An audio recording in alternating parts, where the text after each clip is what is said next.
අද මම යන්නේ බසං අක්වශම් වල තියෙන තවත් එක දූපතකට. ඒකට යන්න ඕනේ බෝට් එකකින්. ඒකේ තියෙන ලයිට් හවුස් එක බලන්න තමයි මම මේ යන්නේ. මේ දූපත හරි ලස්සනයි. රෙස්ටුරන්ට් තියෙනවා, ගොඩක් ටූරිස්ට් ඇට්‍රැක්ෂන් එක තියෙනවා. මීටර් 52ක් උස මේ කුළුණ පඩි 258ක් නැගලා උඩට ආපු තැන ඔයාට මේ ලස්සන 360 view එක බලන්න පුළුවන්. මේ දූපත ඇතුලේ රෙස්ටුරන්ට් හොටෙල්ස් ගොඩාක් තියෙනවා. ඒ තියෙන දේවල් මෙතන උඩට ආවට පස්සේ ලස්සනට බලන්න පුළුවන්. ඉතින් ගොඩක් හුළඟ තියෙන තැනක් තමයි මෙතන.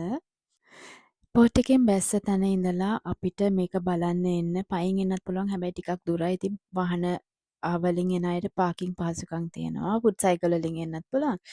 ඉතින් මේ දූපතේ තියෙන චර්ච් එක තමයි මේ. ඉතින් ඒකටත් ගිහලා පානම් පත්තු කරන්න අමතක කරේ නෑ. ඉතින් මේ විදිහේ ගමනක් මට වෙනදා වගේම ලස්සන මතක ගෙන ආපු ගමනක්.